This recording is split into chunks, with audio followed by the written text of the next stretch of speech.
You all know me as Eric's wife and the person with a bunch of kids running around on Sundays that are usually dressed in costume or mismatched clothing. Today you will find somebody in a Hogwarts, whatever gown and a Zelda hat. That's because he turned 10 this week and those are birthday presents. Also, I can't control them. I just, bridle their little selves. But during the weekday, I also do some other things with my time, and actually, I'd say the good majority of that time is spent doing a lot of work. I'm historically, professionally, I've worked in child welfare with foster family and adoption. I've worked as a school social worker. I'm a licensed clinical social worker, and currently I direct our student support services in Fresno Unified, which is over our mental health and social emotional supports, mentoring, attendance, our supports for foster and homeless students. So that's what you generally will see me doing during the week. If you catch me anywhere else, then I have worked with some of you in different capacities. In my first role in Fresno Unified, I was Julie at Tenaya, which was really exciting. So today, we're going to talk a little bit, we're doing mental health awareness, right? So this is kind of my gig. We just sent out 100+ kits for mental health awareness to all of our schools in Fresno Unified, and we're kicking off. We have activities going all month. Mental health services are seen in a lot of different ways, and there's lots of different ways to get support for mental health.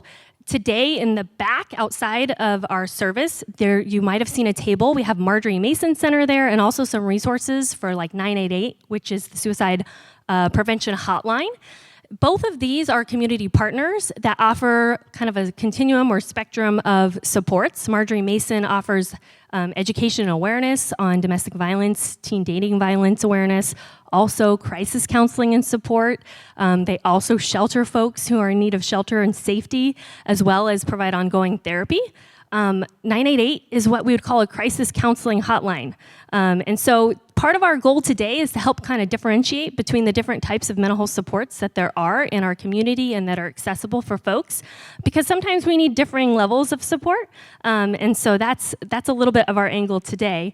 I'm really excited because I get to help lead an interview with some folks today who are licensed mental health professionals, and so I'm going to go ahead and introduce them.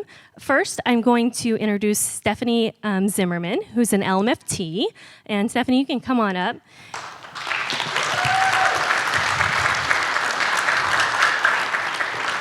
She is the founder and clinical director of Zimmerman Therapy Group, and its subsidiary, it's a big word, nonprofit therapy groups Entera Therapy.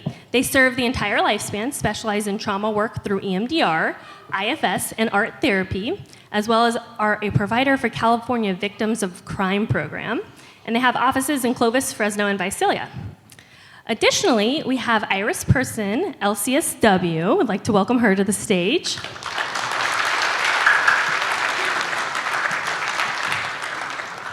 Iris is a clinical therapist who provides clinical faith-based counseling through her practice person-to-person counseling. She's also a professor at Fresno State and a nonprofit founder with her husband, Darren Person.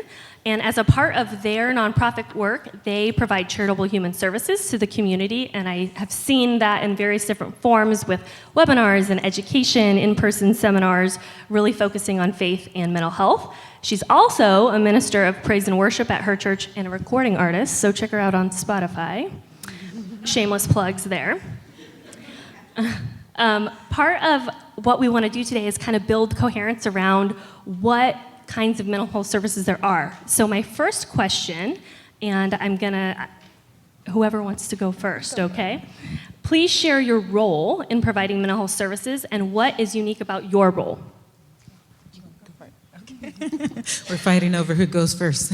Well, good morning, everyone, and thank you, Abby, for having me and my family here in the crowd. My son, all the way from Germany, here. He's an international pro basketball player, so I'm excited he's here today. So I am a private practice clinical therapist, and my private practice person-to-person counseling.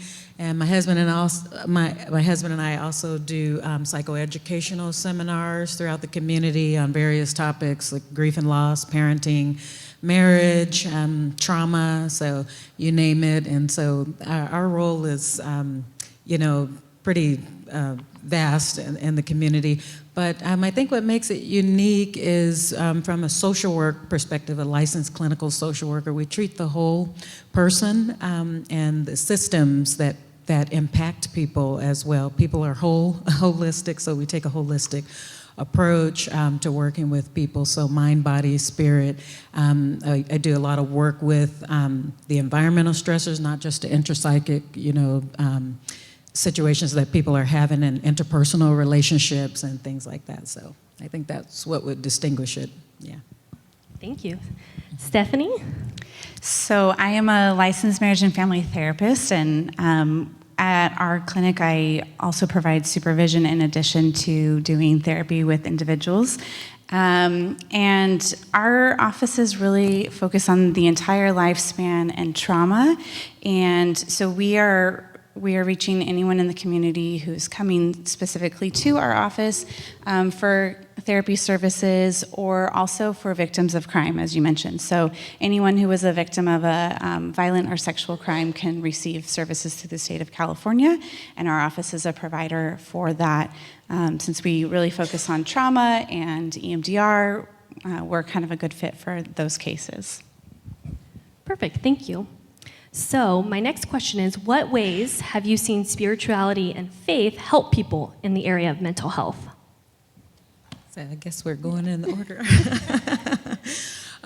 Well, I really like the ideal of faith-based clinical counseling because I think it's a real protective factor for people and preventing mental health issues, but also sustaining people through very difficult things and adversities in life. And so some of the things that I have noticed in my practice are it gives meaning and purpose and hope, to people.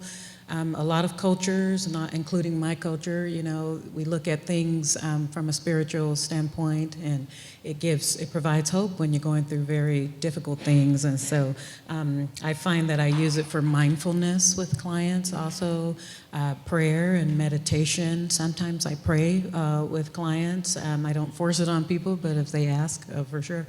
And sometimes we have like deliverance type moments where people really get breakthroughs, and things that God gives me a word of wisdom, a word of knowledge, so being able to practice in that. I think another point, the self-esteem and the support and the resilience that also brings by being a part of a community and having pastors or having pastoral leadership that are mental health inclined or psychologically minded.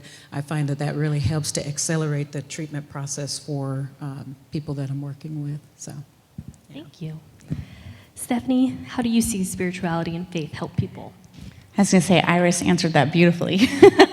So I would just kind of expand on part of that answer of saying that I feel like spirituality can really orient you to both what to focus on, and that life and the world is bigger than you, and it can provide a lot of structure, both on things to focus on, or maybe traditions that your faith practice holds. Like she mentioned, it provides a lot of hope for future and community support. Thank you. So we have kind of the opposite question. What ways have you seen spirituality or faith hinder people in the area of mental health? So yeah, that's a good question. I've definitely seen that. It's like a double-edged sword there, two-sided coin. While it can be a protective factor against depression and anxiety and things that people are going to, I also see a lot of pride and stigma, related to that, which you can probably relate to. People come in and they say, why can't I, heal myself, basically? Did I not pray enough? Did I not read my Bible enough?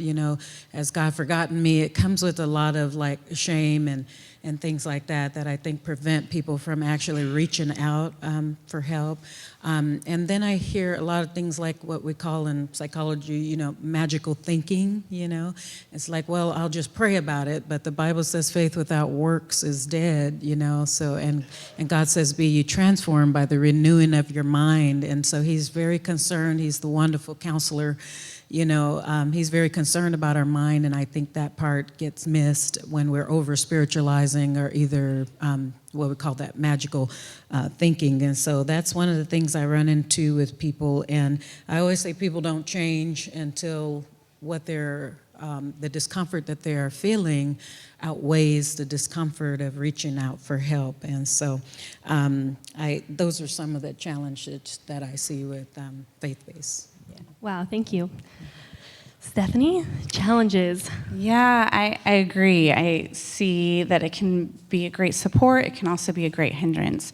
I think when faith becomes rigid, unforgiving, dogmatic, then it can become really abusive. When we submit our own ability to think, our own power over to an organization or a person or a leader, it can become very dangerous, both spiritually and psychologically. And so I always think about how, medically, now most people would say, yeah, we're going to treat cancer if you have cancer. There's no reason why that's unbiblical. And while we've made a lot of progress in the realm of mental health and taking away that stigma, I think there still is a lot of stigma related to getting help for mental health, and it's not something that is unbiblical to get mental health help. And I love John's shirt that you can have Jesus and therapist too. I think that's a great way to think of that. Yes, thank you. It is tough sometimes, right? And that vulnerability of admitting that we need some help sometimes, and it's okay to have Jesus and a therapist too. So really one of our big goals of this series is to help you all find resources or help other people in your life find resources that need them. So my last question for our panelists is, how would you encourage, or what resources would you point to help anyone in our church or someone they know who might be struggling with some mental health? Yeah, great question. I think that's what's the most important thing here. We know that we struggle, and we know, is looking at statistics, 80% of Christians do report having some kind of social-emotional or clinical situation where they require help, and the statistics, even with suicide and things like that, we know is very high, not just in the secular arena, but amongst Christians and pastors and leaders and all that. So I think, what has been helpful, and I want to pull from my husband's or reference from his book, actually. He's a book author, Bye Bye Boogeyman, and it's on anxiety. Great book, but it really changed me and my perspective around this question in particular, because he talks about being vulnerable. And in the book, he's said this in seminars, and the room gets really quiet and there's tears, But he said the epidemic is not that we have struggles and we have mental health issues. He said the epidemic is that we don't ask for help. So one of the things that I try to do is be vulnerable and tell people my story, how God delivered me from severe trauma and PTSD, depression and anxiety and suicide, the fact that I'm still here, and I can sit across the room and talk to people and tell them my story, I think really gives them the power to also reach out and be vulnerable. And so I think that's one of the greatest use of self that we can do to encourage people. And also, reaching out, I would say reach out to people that you trust. There is a lot of paranoia and stigma and distrust, but there are very good people that God has placed in, especially in this church, to see that you all are doing this. Those are good signals. You can trust, and you can reach out to staff, pastoral staff, self-help groups, lots of groups in the community, school social workers, if you're connected even with the school. Doctors are now doing screenings and intakes, and there's an organization, grassroots organization. Has anybody heard of NAMI? are they going to be here as well today? Did you say that? I'm hoping next week. Yeah, I've been okay. working with Amy. Okay, yeah, so National Alliance of Mental Health, and also NIH, the National Institute of Mental Health as well, and I think you mentioned 988 suicide hotline, so there's lots of ways to get help and no excuses, you know, to stay within, but, you know, definitely reach out. So. Yeah. Resources you would point to, Stephanie? So I'll just do like a brief of what we talked about earlier this morning please too, do. because Abby and I were talking about how there's so many resources locally, but it is a very complicated system to navigate, trying to find someone. And so I'll just do a really brief overview, and then we kind of put together maybe a resource that could be shared with the church at some point in time in the future, giving a visual overlay of this, because there are lots of different kinds of help, and it can be confusing to know who to go to for what. So psychiatrists are who you go to when typically you need a medication. They can provide therapy, but where it is at in our current structure, there's not a lot of time to provide therapy by a psychiatrist. A psychologist and licensed social worker, licensed clinical social worker, licensed marriage family therapist, licensed professional counselor, clinical counselor, they all can provide therapy. The distinction between an LMFT, LCSW, and LPCC, and a psychologist is that a psychologist also can do testing. And so sometimes you might be referred for testing to get a specific diagnosis for medication or for our school system or for court. And so all of those places are resources you can get therapeutic services. You can also go for pastoral counseling or life coaching. Those are unlicensed resources, and they really are meant for short-term or solution-focused, but they exist also. And then the other question is, okay, now I know who I want to go to, but where do I go to get that help? And there are so many resources here locally. There's insurance-based group counseling practices or solo practices, cash pay group practices, solo practices, community behavioral health, county mental health. There are programs maybe through your work called EAPs, and there are other government funding programs like VOC, what we were talking about, victims of crime. And then there are lots of nonprofits that are available locally too. That's a lot of systems to navigate, and that's why we recognize it is very complicated. So I would just circle back to what Iris said, and if you know somebody, reach out to them and ask, who did you go to? Start with that, and if you don't find answers there, call your insurance company, at least get a provider list, and call an agency and say, do you recommend any of these people? I know our office, even though we don't take insurance directly, we do super bills, we will help people navigate their insurance plans too. So just reach out to somebody and keep reaching out until you find that right fit. I love that. Thank you, Stephanie, so much for elaborating on that. That's our end of our panel. I want to just say thank you to Iris and Stephanie for sharing with all their expertise. Really appreciate you. I'm going to invite you to go down back to the place, and John's going to come out. First, I wanted to just highlight, thank you, that of course, if there are confusions or you need help and you want some direction, I'm very happy to chat with anybody. Also, I'm going to do a little plug for Fresno Unified. If you're connected anyway to Fresno Unified, we have something called Care Solace. It's on our websites. And if you're a parent, a grandparent, a student, a staff, they will help link you to mental health or substance use treatment, and I can help direct you in that way if that's something you're interested in. Right now, we're going to go ahead and take a look at the screens.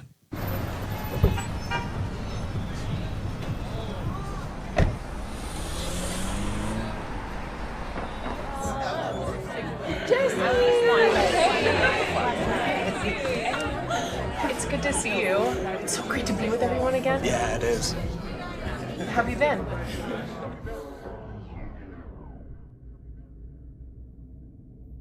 I'm not good. I haven't been good. The truth is, for a while now, I feel like I've been stuck in a dark place.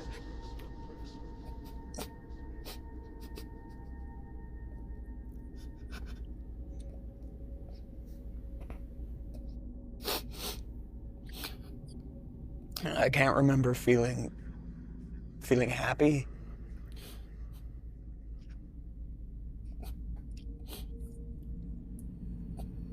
No one really hears me, you know? I'm good. Yeah, things are good. That's great. My face is